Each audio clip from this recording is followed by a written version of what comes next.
বাদশাহ হারুন রশিদের গল্প তো শোনাইছিলাম আপনাদেরকে। হারুন রশিদ ইরাকের প্রেসিডেন্ট। তো ওনার দুইজন ওয়াইফ। হারুন রশিদের স্ত্রী কয়জন? দুইজন। একজনের নাম হলো জেবুন নেসা, এটা হলো জেনারেল শিক্ষিত। আরেকজন হইল বিবি জুবাইদা, ওই যে নহরে জুবাইদা বানাইছে আরবে, সৌদি আরবে। ওনার কয়জন স্ত্রী ছিল? একজন ছিল বিবি জুবাইদা, উনি আলেমা ছিলেন, দিনদার ছিলেন। উনি উনার গয়নাগাটি ওয়ারিশি সম্পদ সব বিক্রি করে হাদিদের জন্য মিনার মাঠে আরাফার মাঠে পানির জন্য নহরে জুবাইদা, সে জিদ্দা নদীর থেকে খাল খনন করে পানি আইনে হাদিদের জন্য ব্যবস্থা করছিল। এই স্মৃতিময় খাল নহরে জুবাইদা এখনো আছে, যেরকম আল্লাহু আকবার। পানি নাই যদিও, কিন্তু খালটা এখনো আছে। তখন তিনি বানাইছিলেন, উনি জুবাইদা। আরেকজনের নাম হইল জেবুন নেসা। আরেকজন স্ত্রীর নাম কি? এই জেবুন নেসা ছিল মেধাবী, তবে দিনদার, দিন বুঝতো কম, দুনিয়া বুঝতো বেশি। বৈজ্ঞানিক ছিল জেবুন নেসা।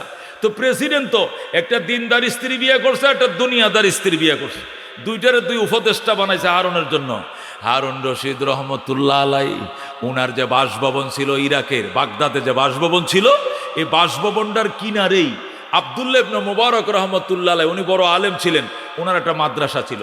মাদ্রাসার মধ্যে প্রায় লক্ষাধিক ছাত্র ছিল। সুবহানাল্লাহ কোন আর ওদের কোন সুবহানাল্লাহ। এমন 1 লক্ষ ছাত্র। বিকাল বেলায় ছাত্ররা খেলাধুলা করে, আসরের পরে খেলাধুলা করে কিনা, এমনি বাচ্চারা খেলাধুলা করার জন্য ওই প্রেসিডেন্ট পার্কে ঢুকে পড়ছে। কারণ মাদ্রাসার মাঠ ছোট, লক্ষাধিক ছাত্র, এতগুলো ছাত্র খেলার মতো। তো এই মাঠটার মধ্যে যদি মাদ্রাসার ছেলেরা খেলে, কয়তো 300-400 ছেলে খেলতে পারবে, ঠিকই না? তাও তো মানুষের গায়ে মানুষ পড়বে। যদি 50 জন ছেলে খেলে তাহলে ঠিক আছে। এখন এত বড় মাঠ নাই লক্ষাধিক ছেলে খেলাধুলা করার জন্য। হারুন রশিদের সরকারি পার্ক, প্রেসিডেন্ট পার্ক, পুরোটা ফাঁকা পড়ে আছে। এই জন্য আব্দুল্লাহ ইবনে মুবারকের ছাত্ররা, মাদ্রাসার কোরআনের পাখিরা পার্কে ঢুকছে। ঢোকার পরে এখন জেবুন নেসা হারুন রশিদকে, হারুন জাহাপনা, আপনি লক্ষ্য করেন নাই? কি লক্ষ্য দেখছেন? আমাদের পার্কের মধ্যে সব মৌলবি ঢুকছে, সব কোরআনের পাখি ঢুকছে। হারুন রশিদ কয়, এটা তো আমাদের জন্য সৌভাগ্য। আমাদের পার্কে আমরা তো খেলি না, আমাদের বাচ্চারা দোতলার থেকে নিচে নামে না নিরাপত্তার কারণে। প্রেসিডেন্টের তো ভয়, আবার আততায়ীরা গুলি মারে কিনা, বন্দুক দিয়ে গুলি করে মারে কিনা, তাদের তো নিরাপত্তার ব্যাপার সেবার আছে। তা আমার ছেলেরা তোর মাঠে খেলে না, খেললেও তো এত জায়গা লাগে না, সরকারি বিরাট বড় পার্ক বানাইছি খেলাধুলার। জেবুন নেসা ডাক দিয়া বলে, শোনম হারুন রশিদ, আমাদের পার্কে মাদ্রাসার ছেলেরা খেলবে, এটা আমাদের নিরাপত্তার জন্য বিঘ্নতা, টেনশনের কারণ। আগামীকাল থেকে রাস্তা বন্ধ করে দাও, এই দিক দিয়ে গ্রিল লাগায়া দাও, এই দিক দিয়ে গ্রিল লাগায়া দাও, যাতে আব্দুল্লাহ ইবনে মুবারকের ছাত্ররা, কোরআনের পাখিরা এখানে ঢুকতে না পারে। হারুন রশিদ ডাক দেখো, জেবুন নেসা, তোমাকে জ্ঞানী মেয়ে মনে করে বিয়ে করেছিলাম, তুমি মহাজ্ঞানী, তোমার মতো জ্ঞানী আরেকটা মেয়ে ইরাকের মধ্যে নাই, এই মনে করেই তোমাকে বিয়ে করেছিলাম। আমি জানতাম না তোমার ভিতরে জ্ঞান বলতে কিছু নাই। জেবুন নেসা কো, কি বললেন? আমার জ্ঞান নাই? কো, কিচ্ছু জ্ঞান নাই তোমার। তুমি কেমন করে বললা এদের রাস্তা বন্ধ করার জন্য? শোনো জেবুন নেসা, গোটা ইরাকবাসীর রাস্তা বন্ধ করতে পারবো, কিন্তু কোরআনের পাখি আলেমদের রাস্তা বন্ধ করার ক্ষমতা হারুন রশিদের নাই। আল্লাহু আকবার। জেবুন নেসা, গোটা ইরাকবাসীদের রাস্তা বন্ধ করতে পারি, কিন্তু উলামায়ে কেরামের রাস্তা বন্ধ করার ক্ষমতা আমার নাই। জেবুন নেসা কই, নাই কেন? তাহলে তোমার পাওয়ার নাই? কো, পাওয়ারই নাই। তাহলে তোমার থেকে জানতে চাই, তুমি বড় নাকি আব্দুল্লাহ ইবনে মুবারক বড়? কে বড় বলো? তুমি যদি রাস্তা বন্ধ করতেই না পারো, তাহলে বুঝা গেল তুমি প্রেসিডেন্ট থেকে হুজুর বড়। তোমার মুখে শুনতে চাই, কে বড়? বলো, কে বড়? জেবুন নেসা যখন প্রশ্ন করছে কে বড়, হারুন রশিদ ডাক দেখো, জেবুন নেসা, তুমি আবার ফাউল করছো। আগে একবার ফাউল করে হলুদ কাঠ খাইছো, এখন ফাউল করে লাল কাঠ খাইবা। আল্লাহু আকবার। একবার দুইবার কেন ফাউল করছো? তুমি কার সঙ্গে কারে তুলনা করো? জেবুন নেসা, তুমি কার সঙ্গে কারে তুলনা করো? শোনো জেবুন নেসা, আমার মতো লক্ষ লক্ষ হারুন রশিদকে যদি এক পাল্লায় উঠাও, আর ওই কোরআনের পাখিদের জোতার তলের বালিগুলো এক পাল্লায় উঠাও, এদের পদদলের ওজন আল্লাহর দরবারে বেশি হবে। যেরকম সুবহানাল্লাহ। رزينا قسمة الجبار فينا لنا علم وللأعداء مال فإن الماء لا يفنى عن قريب وإن العلم يبقى لا يزال لقد زان البلاد ومن عليها إمام المسلمين أبو حنيفة فما في المشرقين له نذير ولا في المغربين ولا بكوفة سبحان الله হারুন রশিদ ডাক দেখো জেবুন্নেসা তুমি কার সঙ্গে কার তুলনা করো আমি প্রেসিডেন্ট হারুন রশিদ আমি প্রেসিডেন্ট নমরুদের দনের ওয়ারিশ পাইছি প্রেসিডেন্ট কারুনের দনের ওয়ারিশ পাইছি প্রেসিডেন্ট সাদ্দাতের দনের ওয়ারিশ পাইছি প্রেসিডেন্ট ফেরাউনের দনের ওয়ারিশ পাইছি আর আব্দুল্লাহ ইবনে মুবারক দু জাহানের বাদশাহ রহমতুল লিল আলামিনের দনের ওয়ারিশ পাইছে সুবহানাল্লাহ ফেরাউনের দনের দাম বেশি না নবীর দনের দাম বেশি কোন কার দনের দাম বেশি ফেরাউনের সম্পদের দাম বেশি নাকি রহমতুল লিল আলামিনের দনের দাম বেশি আল্লাহ হযরত হারুন রশিদ ডাক দেখো শুনো জেবুন্নেসা আমি পাইছি আমি হারুন রশিদ পাইছি ফেরাউনের দন আর আব্দুল্লাহ ইবনে মুবারক পাইছে দু জাহানের বাদশা আকায়ে নামদার তাজদারে মদিনা ইমামুল আম্বিয়া সাইয়্যিদুল কাউনাইন শাফিউল মুজরিমিন রাহমাতুল লিল আলামিন আহমদ মুজতবা মুহাম্মদ মুস্তাফা সাল্লাল্লাহু আলাইহি সাল্লামের দনের ওয়ারিশ পাইছি সুতরাং তুমি কার সঙ্গে কারে তুলনা করো লক্ষ লক্ষ হারুন রশিদকে এক পাল্লা উঠাও আর আব্দুল্লাহ ইবনে মুবারকের জুতার তলের বালিগুলো এক পাল্লা উঠাও তার বালির ওজন বেশি হবে বলেন আল্লাহু আকবার এ দোস্ত এর দ্বারা আন্দাজ করা যায় উলামায়ে কেরামকে আল্লাহ কি সম্মান দান করছে রে দোস্ত এটা কল্পনাও করতে পারবেন না এই জন্য সন্তানকে আলেম বানাও সন্তানকে আলেম বানাও আলেমের বাবা হও দোস্ত বাইতুল্লাহ শরীফের ইমাম শায়েখ সুদাইসিকে আইনা জানাজা পড়াইলে তোমার গুনাহ মাফের গ্যারান্টি নাই কিন্তু যদি তোমার সন্তান তোমার জানাজা পড়ায় কাতার সোজা করেন আমার বাবার জানাজা হবে আমি সন্তান নিজে জানাজা পড়াবো বাবার লাশের সামনে সন্তানে দাঁড়ায় কয় আমার বাবার কাছে পাওনা দাওনা থাকলে মাফ করে দিয়েন টাকা পয়সা পাইলে আমাকে বইলেন আমি দিয়ে দিব আচার ব্যবহারে কষ্ট পাইলে ক্ষমা করে দিয়েন কাতার সোজা করেন আল্লাহু আকবার আল্লাহু আকবার আল্লাহু আকবার আল্লাহুম্মা গফিরলি হাইয়িনা وميتنا وشاهدنا وغائبنا وصغيرنا وكبيرنا وذكرنا وانثانا বলে যখন চিৎকার দিবে তোমার সন্তান আল্লাহ ডাক দেয়া বলবে বান্দা কান্দিস না আমি কথা দিলাম তোর বাবার লাশ মাটির উপরে থাকতে আমি ক্ষমা করে দিলাম জোরে বল আল্লাহু আকবার এ দোস্ত এই জন্য উলামায়ে কেরামের শান উলামায়ে কেরামের মান মারাত্মক এটা কল্পনা করতে পারো না মামুনুল হক হুমকি দিয়া কথা বলে ফয়জুল করিম হুমকি দিয়া কথা বলে কারণ কি এলেমের জাহাজ এলেম এটা আগুনের টুকরা এটা কাউকে ডরায় না ঠিক কিনা সুলাইমান আলাইহিস সালাম বিলকিসকে বললেন ওয়া আল্লাহ তাআলু আলাইয়া ওয়া আতুনি মুসলিমিন রানী বিলকিস অহংকার দেখায়ও না স্যালেন্ডার করে হাজির হয়ে যাও বিলকিস রওনা করছে বিলকিস 3 বাহিনী নিয়ে রওনা করছে কার কাছে আসবে সুলাইমানের কাছে আসবে হুদহুদ পাখিরে সুলাইমান নির্দেশ দিলেন সুলাইমান বলে হুদহুদ দেখো তো কতটুকু আসছে সারা এসে গেছে আর 1 ঘন্টার রাস্তা তাই নাকি কয় হ তাহলে কাজ করো বিলকিস আমার দরবারে আসার পূর্বেই বিলকিসের সিংহাসন আমার দরবারে হাজির করতে হবে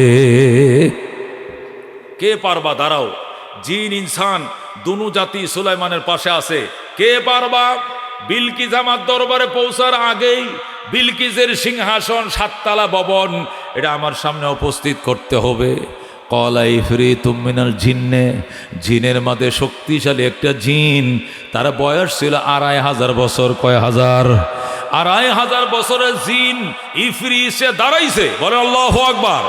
দাঁড়ায় বলে আনা আতিকা বিহি ক্বাবলা আন তাকুমা মিন মাকামিকা।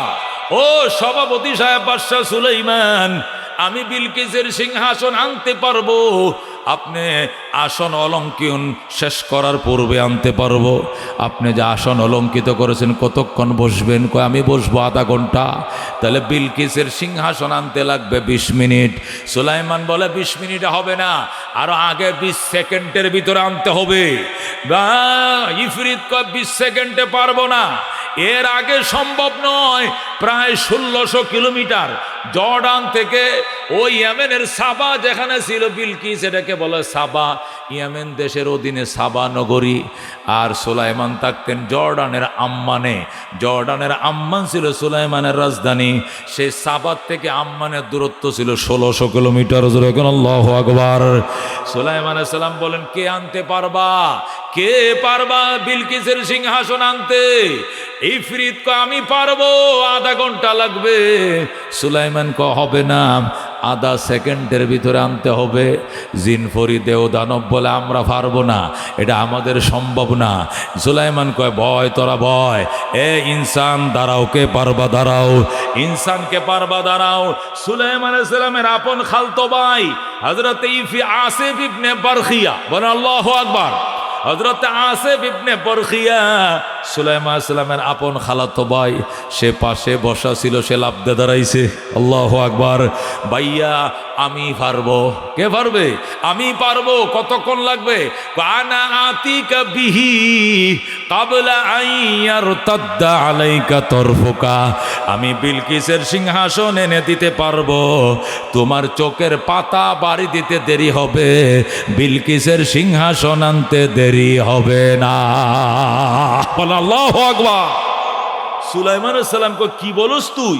তুই কেমনে আনবে? কই কেমনে আনবো এটা আমি বুঝবো। কেমনে আনবো আমি বুঝবো। ও দোস্ত, সুলাইমান আলাইহিস সালাম কই কেমনে আনবে? ইফরিত বলে ভাইয়া তুমি চোখ বন্ধ করো। বাদশাহ সুলাইমান চোখ বন্ধ করছে। এবার ইফরিত আসিফ ইবনে বারখিয়া বলে চোখ খোলো। চোখ বন্ধ করো। করছি করছি, চোখ বন্ধ করো। খোলো। খুলছি। ওই দেখো সিংহাসন। আল্লাহু আকবার। চোখটা বন্ধ করে চোখটা খুলতে দেরি হয়েছে, কিন্তু সুলাইমানের সামনে বিলকিসের সিংহাসন আনতে দেরি হয় না। বলো আল্লাহু আকবার। আল্লাহ ওই ঘটনাটাই কোরআনের মধ্যে বলছেন, ক্বাল আল্লাযী ইনদাহু ইলমুম মিনাল কিতাব। ওই ব্যক্তিটাই বলছে, যে ব্যক্তির কাছে কিতাবের ইলম ছিল, যে ব্যক্তির কাছে কিতাবের ইলম ছিল, ওই ব্যক্তিরাই বলছে। কি বলছে? আনা আতিকা বিহি ক্বাবলা আন ইয়ারতাদ্দা আলাইকা তরফুকা। ওগো বাদশা সুলাইমান, আমার খালতো ভাই, বিলকিসের সিংহাসন আপনার চোখের ফলক বাড়ি দেওয়ার আগে হাজির করে দেব। বলো আল্লাহু আকবার। এই জন্য দুস্থ আলেম বড় দামি জিনিস। আসরের ময়দানে প্রত্যেকটা বাবা তার সন্তানের কাছে যাবে, যাইয়া দেখবে আলেম সন্তানের কাছে যাইবেন, যায় বলবে সন্তান আমার জন্য সুপারিশ কর। সন্তান বলবে আল্লাহ আমার যে টিকিট দিছো জান্নাতের ফেরত নিয়ে না। কয় কেন? আমার আব্বাকে আমার সঙ্গে না দিলে আমি যাবো না, আমার আম্মাকে না দিলে আমি যাবো না, আমার দাদা দাদিকে না দিলে আমি যাবো না, আমার শ্বশুর শাশুড়িকে না দিলে আমি যাব না, আমার লজিং মাস্টারের বউ লজিং মাস্টার নিকে সঙ্গে না দিলে যাব না। আল্লাহ দরবারে বলবে আল্লাহ আমারে 10টা লোক আমারে দিতেই হবে, আমার আব্বা, আমার আম্মা, আমার খালা, আমার খালু, আমার চাচা, আমার চাচি, আমার মামা, আমার মামি, আমার শ্বশুর, আমার শাশুড়ি, আমার দাদা, আমার দাদি, আমার পছন্দের 10টা লোক আমার সঙ্গে দিতে হবে, না দিলে আমি যাবো না। কি করবা? ধরেন আমার টিকিট ফেরত দিলাম, আমি জান্নাতে যাবো না। আল্লাহ বলবেন বান্দা ওমা রাব্বুকা বিযাল্লামিল লিল আবিদ, তোমার রব বান্দার প্রতি জুলুমকারী নয়। আমি তোমার জুলুম, আমি যে ইনসাফের এই ঠিকানা দিছি তোমাকে, এটা আমি ফেরত নিব না। ফেরেশতারা রে, আমার বান্দা যাদের যাদের নাম বলছে যতদিন মন চায় এতজনকে সঙ্গে নিয়ে আমার বান্দারে জান্নাত দিয়ে দে। আল্লাহু আকবার। আল্লাহর হাবিব বলছেন মান করাল কোরআন, যারা আল্লাহর কোরআন পড়েছে ফাস্তাজহারাহু, এটাকে সিনার ভিতরে নিয়েছে মানে হেফজ করেছে, ফাহাল্লা হালালাহু ওয়া হাররামা হারামা, হালাল হারাম জেনে জীবন যাপন করেছে, আদখালাহুল্লাহু তাআলা আল জান্নাহ, প্রথম তাকে আল্লাহ জান্নাত দিবেন। একা একা সে জান্নাতে যাইতে চাইবে না। ওয়া শাফাহু ফি আশারাতিম মিন আহলি বাইতিহি, তার মাধ্যমে এমন 10 জন ব্যক্তিকে সুপারিশের সুযোগ দিবেন তার ফ্যামিলির পক্ষ থেকে, কুল্লুহুম কাদ ওয়াজাবাত লাহুন নার, যাদের সকলের উপরে জাহান্নাম ওয়াজিব ছিল, এমন 10টা লোকরে সঙ্গে নিয়ে জান্নাতে যাবে। যারা কোন সুবহানাল্লাহ। এই জন্য দোস্ত দুনিয়াতে ইমাম সাহেবের দোয়া কবুল হতে পারে নাও হতে পারে, কিন্তু তোমার সন্তান যা আলেম হয়েছে দোয়া কবুল হবে। সুলতান মাহমুদ গজনবী রহমতুল্লাহ আলাইহি লেখেন, আফগানিস্তানের বাদশা ছিলেন সুলতান মাহমুদ গজনবী। সুলতান মাহমুদ গজনবী লেখেন, আমি রাত্রিবেলা কাবুল ঢুকতেছি, যখন আমি কাবুল ঢুকবো ঘোড়ায় সোয়ার হইয়া, হঠাৎ করে দেখি পৌরসভার লাইটের নিচে বইসা একটা ছেলে আল্লাহর কোরআন পড়তেছে, কোরআন শরীফ পড়তেছে। শীতের মধ্যে ফুসমাসা শীত, এই যে এখন ফুসমাস চলতেছে, ফুসমাসা শীতের মধ্যে ছেলেটা কোরআন পড়তেছে আর কাঁপতেছে। সুলতান মাহমুদ ঘোড়ার থেকে নামছে, নাইমে ছেলেটাকে বুকের সাথে ঝরায়া ধরছে, ধরে গেলে তোমার বাড়ি কোথায়, তুমি কোথায় লেখাপড়া করো? ছেলেটা বলে ওই গ্রামে আমার বাড়ি। তুমি এখানে কেন?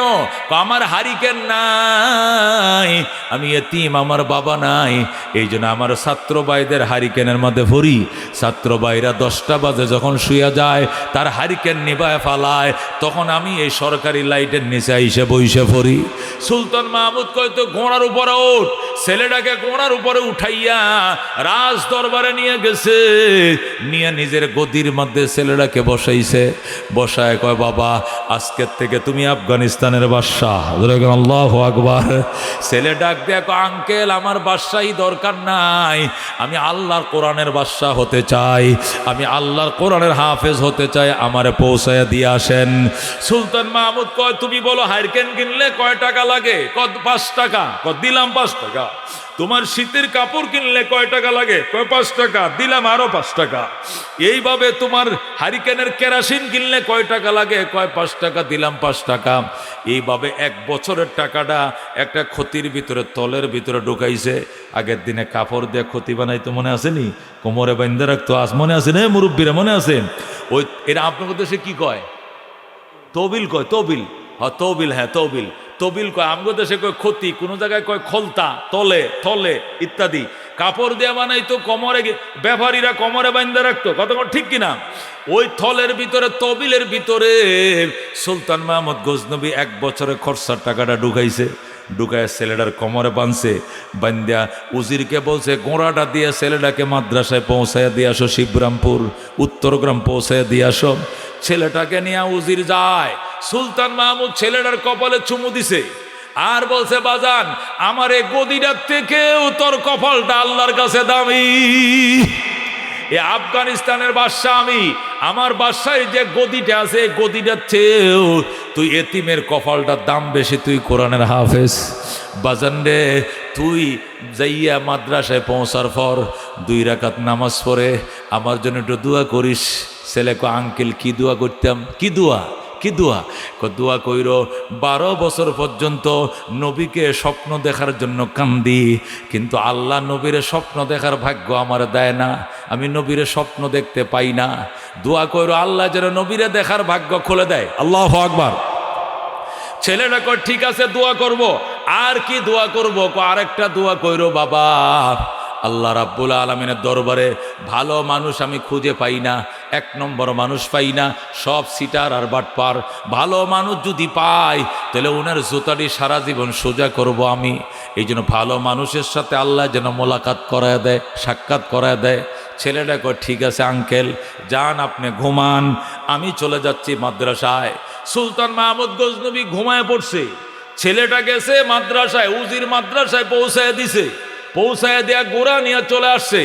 ওই ছেলেটা 2 রাকাত নামাজ পইরা আল্লাহ দরবারে হাত বাড়াইছে, রব্বুল আলামিন 12 বছর পর্যন্ত আমার আশা ছিল, আমি একটা হারিকেন কিনবো, কিন্তু পয়সা নাই, কিনতেও পারি নাই। দীর্ঘ 12 বছরের আশা আমার মাটি। আমার আশা ছিল একটা শীতের পোশাক কিনবো, এটা কেনার পয়সাও নাই। আজকে সুলতান মাহমুদ দুনুরা আশা পূরণ করে দিয়েছে। আমার হারিকেন কেনার টাকাও দিয়েছে, সুইটার কেনার টাকা দিয়েছে, কেরাসিন কেনার টাকা দিয়েছে। আমার কাছে দোয়া চাইছে, আল্লাহ তোমার দরবারে দোয়া করি সুলতান মাহমুদের 12 বছরের আশাও তুমি পূরণ করে দিও। যেরকম আল্লাহু আকবার। যেই মাত্র ছেলেটা দোয়া করছে, আল্লাহ সুলতান মাহমুদের আশা পূরণ করে দিও, সাথে সাথেই ওই দিক দিয়া সুলতান মাহমুদ ঘুমাইছে। ঘুমের ঘরে ছায়া দেখে রহমতুল্লিল আলামিন সামনে হাজির হয়ে গেছে। আল্লাহ নবী তার চোখের সামনে। জোরাকার আল্লাহু আকবার। সুলতান মাহমুদ গজনবী নবীকে সালাম জানায়, আসসালাতু ওয়াসসালামু আলাইকা ইয়া রাসূলুল্লাহ, আসসালাতু ওয়াসসালামু আলাইকা ইয়া হাবিবাল্লাহ। ওগো রহমাতুল্লিল আলামিন, এক নজর আপনাকে দেখার জন্য 12 বছর পর্যন্ত কান্দি, তারপরও আপনাকে দেখার ভাগ্য হয় না। আজকে কি মনে করে দেখা দিলেন? আল্লাহু আকবার। নবী কোনো কথা কয় না, নবী শুধু মুস্কি মুস্কি হাসে। সুলতান মাহমুদ কো ঠিক আছে, উত্তর যদি না দেন তাহলে আরেকটা প্রশ্নের উত্তর দেন। পৃথিবীতে ভালো মানুষকে একটা আশা তো পূরণ হয়ে গেছে, আপনারা আমি দেখছি, আরেকটা আশা কেমনে পূরণ করব? নবী কো আর কি আশা? আরেকটা আশা হইল ভালো মানুষ খুঁজে পাই না। সুলতান মাহমুদ যখন বলছে ভালো মানুষ খুঁজে পাই না, আল্লাহ নবী ডাক দেখো, সুলতান মাহমুদ নিজেরা অনেক চালাক মনে করো, আসলে তোমার ভিতরে জ্ঞান বলতে কিছু নাই। তুমি কি এখনো বোঝো নাই ভালো মানুষ কাকে বলে? 12 বছর পর্যন্ত কান্দো, আমাকে দেখার জন্য আমি দেখা দেই নাই। আজকে ভালো মানুষের একটু খেদমত করছো, হারিকেন কেনার টাকা দিছ, ওই চাউল ডাইলের পয়সা দিছ, বোর্ডিংয়ের খরচ দিছ।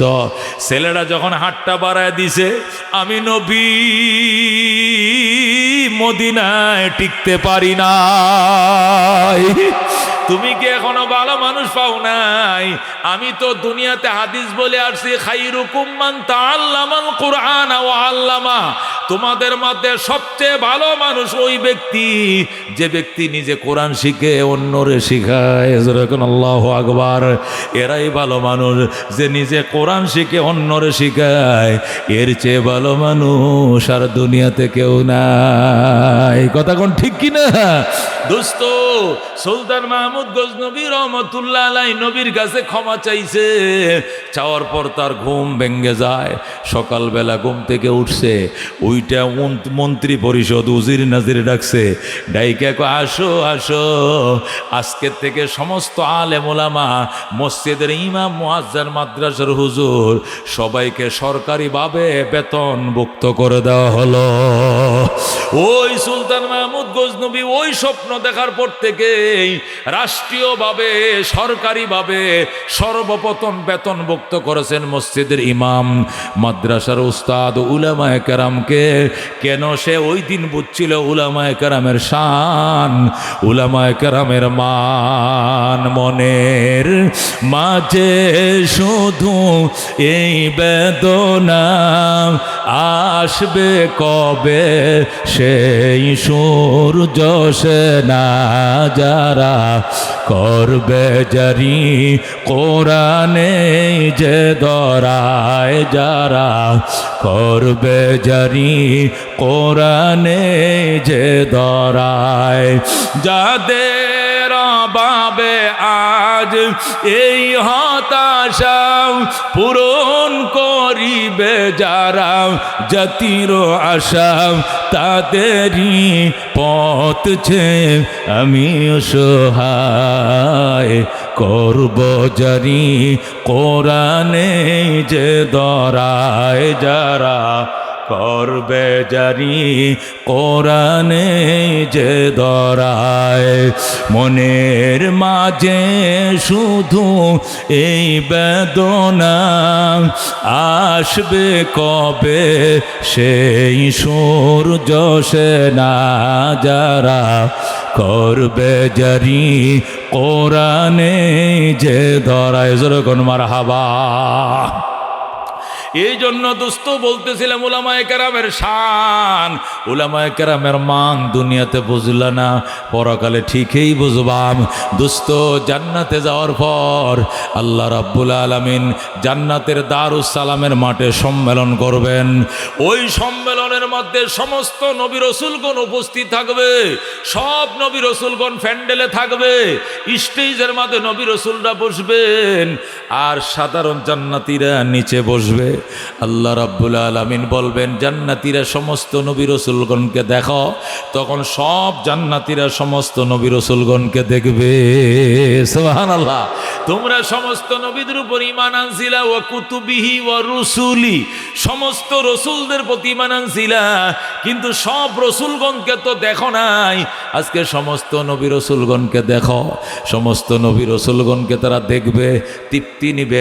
আল্লাহ বলবেন জান্নাতবাসীরা দেখা শেষ হয়েছে নাকি? দেখা শেষ হয়েছে।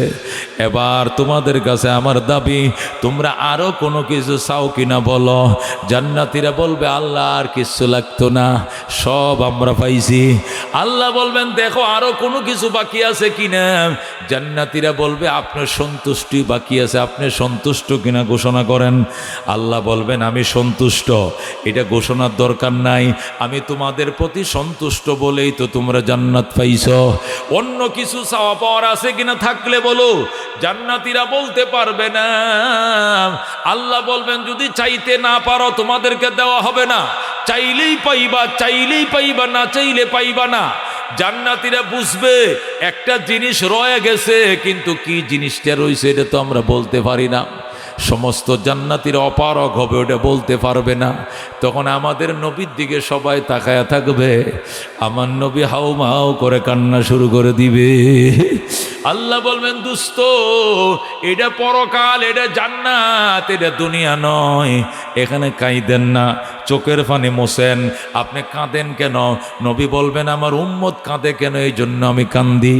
আল্লাহ বলবেন আপনার উম্মতরে তো আমি কাঁদাই নাই, আমি বলছো চাইলেই পাইবা, চাও দিয়ে দিব। এরা চাইতেও জানে না, পাইবেও না। নবী বলবেন আমারে বলেন আমি শিখাইয়া দেই, আপনার দরবারে ওরা কি চাইবে। আল্লাহ বলবেন আপনাকে অনুমতি দেওয়া হবে না। বাবা আদমকে অনুমতি দেন না, ইব্রাহিমকে অনুমতি দেন না, মুসা ঈসারে অনুমতি দেন, তাও দেওয়া হবে না। যদি কাউকে অনুমতি না দেন তাহলে আমার উম্মতের ওয়ারিস উলামায়ে কেরামকে পারমিশন দেন। আল্লাহু আকবার। তখন আমার আল্লাহ বলবেন ঠিক আছে উলামায়ে কেরামকে পারমিশন দিলাম। আল্লাহ বলবেন উলামায়ে কেরাম দাঁড়াও, দাঁড়ায় জান্নাতীদেরকে শিখায়া দাও এরা আমার দরবারে কি চাইবে। তখন উলামায়ে কেরাম দাঁড়াবে, দাঁড়ায় বলবে ওরে জান্নাতবাসীরা তোমরা তো আসল জিনিসটাই ভুলে গেছো। তোমরা আল্লাহর দরবারে বলো আল্লাহ গো আপনাকে কত মহব্বত করতাম, নিজের জীবনেও চেয়েও আপনাকে বেশি ভালোবেসেছি। ইয়া আল্লাহ আপনার প্রেমে পড়ে কনকনে শীতের মধ্যে মাটিতে বৈশা বয়ান শুনেছি, লক্ষ লক্ষ টাকা খরচ করে হজ করছি, জাকাত দিয়েছি, কোরবানি করেছি। আল্লাহ গো শীতের দিনে বরফের মতো ঠান্ডা পানি দিয়া ওযু বানায়া নামাজ পড়ছি, আপনার মহব্বতে নামাজ ছাড়ি নাই। ইয়া আল্লাহ এত ভালো আপনাকে বাসতাম, কিন্তু দুনিয়ার জীবনে আপনারা দেখার সুযোগ হয় নাই। আশাই ছিলাম হাসরের ময়দানে দেখব, সেখানেও ভালো করে দেখতে পাই নাই। সর্বশেষ আশা ছিল জান্নাতে দেখব, কিন্তু আজকে জান্নাতে ডুইকেও দেখি আপনার শরীরের মধ্যে 70,000 নূরের পর্দা, নূরের পর্দা। হে রব্বুল আলামিন আমাদের একটাই দাবি, আপনি নূরের পর্দা সরান, একবার দেখতে দেন। আল্লাহু আকবার। আপনি আপনার কুদরতি চেহারা থেকে নূরের পর্দা সরান, আমাদেরকে একবার দেখতে দেন। জান্নাতীরা যখন এই বক্তব্য শুনবে ঠিকই তো আসে, আসল পয়েন্টটাই তো ভুলে গেছিলাম, সর্বনাশ। উলামায়ে কেরাম বসেন, আপনারা আল্লাহর পক্ষ থেকে আমাদের জন্য নিয়ামত, আপনাদের ঋণ জীবনেও শোধ করতে পারবো না। ইয়া আল্লাহ ওনারা দুনিয়াতে উপকার করছে, হাসরের ময়দানে সুপারিশ করছে, আজকে জান্নাতে ঢোকার পরও আমাদের উপকার করছে। আল্লাহ এদেরকে আপনার অপরন্ত ভান্ডার থেকে খুশি করেন। আল্লাহ গো এবার শিখছি আল্লাহ বলো শিখছো? কো শিখছি। এবার বলো, এবার জান্নাতীর আল্লাহ দরবারে বলবে, আল্লাহ গো আপনাকে দুনিয়াতেও দেখি নাই, আশা ছিল হাসরে দেখব, সেখানেও ভালো করে দেখার পাই নাই, আশা ছিলাম জান্নাতে দেখব। জান্নাতে ঢোকার পরে দেখি 70,000 নূরের পর্দা। আজকে আপনার দরবারে আমাদের একটাই দাবি, জান্নাত জাহান্নাম কিচ্ছু লাগতো না, কোনো কিছু আমাদের দরকার নাই। আমাদের একটাই দাবি, কুদরতি চেহারা থেকে নূরের পর্দা সরান, একবার দেখতে দেন। আল্লাহু আকবার। জান্নাত ও দুজখ সে আরব क्या करो, आरज़ू है मैं तुझे देखा करो, हूर गिल्मा जितने नियामत है तो सबसे बढ़कर नियामते दीदार तो।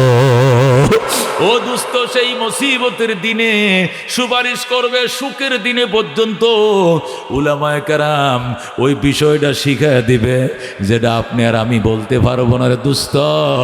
এই জন্য উলামায়ে কেরামের বাবারা বড় ভাগ্যবান। চেয়ারম্যানের বাবার কি অহংকার, আমার ছেলে চেয়ারম্যান।